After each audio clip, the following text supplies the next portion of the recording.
अक्सर जब कोई शादी टूटती है ना तो विवाद सिर्फ पति पत्नी के बीच नहीं रहता।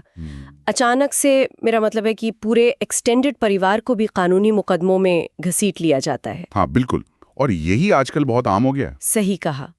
तो आज की इस गहन चर्चा में हम 2025 के सुप्रीम कोर्ट के एक बेहद अहम फैसले को डिकोड कर रहे हैं। केस है Geddam Jhansi versus state of Telangana. हम समझेंगे कि कैसे सेक्शन 498A और डोमेस्टिक वायलेंस एक्ट का इस्तेमाल कई बार पूरे परिवार के खिलाफ एक हथियार की तरह किया जाता है। और दिलचस्प बात यह है कि कानून का जो मूल मकसद है वो तो असली पीड़ितों को बचाना है, न कि आपसी खुन्नस निकालने के लिए रिश्तेदारों को परेशान करना। बिल्कुल। लेकिन जब पुलिस में शिकायतें दर्ज होती है ना तो ये लकीर बहुत धुंधली हो जाती है। एकदम सही।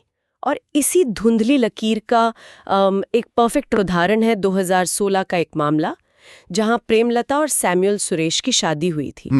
शुरुआत तो अच्छी रही। हाँ, लेकिन फिर दहेज का विवाद शुरू हो गया। हाँ, और अब हैरानी की बात देखिए कि ये कपल चेन्नई और पौंडीचेरी में रह रहा था, लेकिन पुलिस के FIR में हैदराबाद में रहने वाली मौसी, जो कि झांसी हैं, और उनके बेटे को भी आरोपी बना दिया गया। बिल्कुल, जो कि काफी दूर रहते थे। हाँ, और उन पर इल्जाम क्या था? सिर्फ इतना कि वे पति की इच्छा के अनुसार काम करने का दबाव डालते थे। मतलब कोई ठोस बात नहीं, बस एक अस्पष्ट आरोप। यही तो ऑमनीबस या गोलमोल आरोप होते हैं।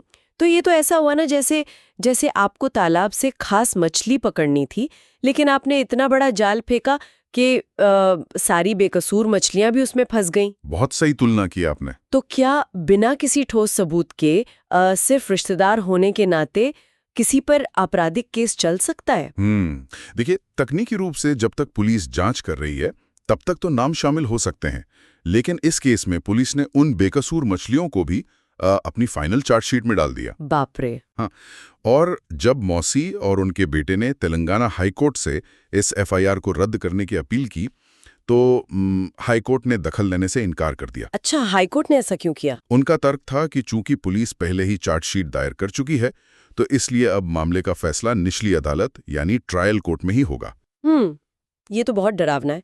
मतलब अगर पुलिस ने एक बार बिना सही जांच के आपका नाम डाल दिया और चार्जशीट बन गई, तो क्या आप सिस्टम में हमेशा के लिए फंस गए? पहले ऐसा ही लगता था। तो इस जाल को या पॉइंट ऑफ नो रिटर्न को सुप्रीम कोर्ट ने कैसे तोड़ा? सुप्रीम कोर्ट ने यहाँ CRPC के सेक्शन 482 की ताकत का इस्तेमाल किया। हाईकोर्ट्स आमतौर पर चार्जशीट फाइल होने के बाद दखल देने से कतराते हैं। क्योंकि वो चाहते हैं कि सामान्य ट्रायल हो। बिल्कुल, लेकिन सेक्शन 482 हाईकोर्ट को एक इनहेरेंट पावर या विशेष अधिकार देता है। इसका सीधा मकसद ही कानूनी प्रक्रिया के दुरुपयोग को रोकना है। समझ गई। सुप्रीम कोर्ट ने साफ कहा कि अगर चार्जशीट ही बेबुनियाद आरोपों पर टिकी है तो हाईकोर्ट उसे किसी भी स्टेज पर रद्द कर सकता है। लेकिन एक मिनट, सुप्रीम कोर्ट ने ये कैसे तय किया कि आरोप बेबुनियाद हैं? मतलब क्या उन्होंने खुद सारे गवाहों के बयान पढ़े, जो आमतौर पर ट्रायल कोर्ट का काम होता है? उन्होंने बयानों का पैटर्न देखा।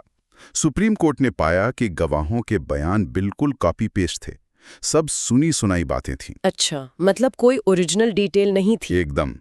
और कोर्ट ने एक बहुत अहम सिद्धांत सामने रखा कि परिवार के किसी विवाद में सिर्फ एक मूक दर्शक या साइलेंट स्पेक्टेटर होना आपको अपराधी नहीं बनाता। ये बहुत बड़ी बात है। हाँ, जब तक आपका कोई ओवर्ट एक्ट ना हो, मतलब आपने खुद सीधे तौर पर कोई प्रताड़ना ना की हो, तब तक ऐसे गोलमोल और जेनर आरोपों को सीधा खारिज किया जाएगा। तो वकीलों और शिकायतकर्ताओं के लिए भी इसमें एक बड़ी चेतावनी है। अगर कोई सोच रहा है कि FIR में 10 रिश्तेदारों के नाम कॉपी पेस्ट करके केस को भारी बना लेंगे, तो सुप्रीम कोर्ट कह रहा है कि आपका ये दांव अब उल्टा पड़ेगा। एकदम सटीक। जो असली पीड़ित है ना, उन्हें अपनी शिकायत में सटीक और स्पेसिफिक डिटेल्स देनी चाहिए। हाँ, क्योंकि गोलमोल बातें केस खराब करती हैं। बिल्कुल, अगर आप अस्पष्ट आरोप लगाते हैं तो आप असल में अपना ही केस कमजोर कर रहे हैं। और दूर के रिश्तेदारों के लिए ये एक बड़ी राहत है कि वे अब चार्जशीट के बाद भी ट्रायल कोर्ट में सालों बर्बाद करने के बजाय सीधे राहत के लिए अपील कर सकते हैं। ये फैसला न्याय प्रणाली में एक बहुत जरूरी संतुलन लाता है। असली दोषियों को सजा मिलनी ही चाहिए, लेकिन बेकसूर रिश्तेदार सालों तक कोर्ट के चक्कर ना काटें। सही कहा। लेकिन जाते जाते एक विचार दिमाग में आता है। अगर अदालतें दूर के रिश्तेदारों को बचाने के लिए सबूतों और ओवर्ट एक्ट्स को लेकर इतनी सख्त हो जाती हैं, तो क्या भविष्य में उन असली पीड़ितों के लिए न्याय पाना मुश्किल नहीं हो जाएगा जो संयुक्त परिवारों में रहते हैं? ये एक पेचीदा सवाल है। हाँ, क्योंकि जहाँ हिंसा शायद शारीरिक या प्रत्यक्ष न हो, लेकिन गहरा मनोवैज्ञानिक दबाव मौजूद हो। एक ऐसा दबाव जहाँ प्रताड़ना के सबूत हमेशा कागजों पर या ओवर्ट एक्ट्स के रूप में नहीं दिखते। इस बारीक संतुलन पर हम सबको जरूर सोचना चाहिए। आज की चर्चा यहीं खत्म करते हैं।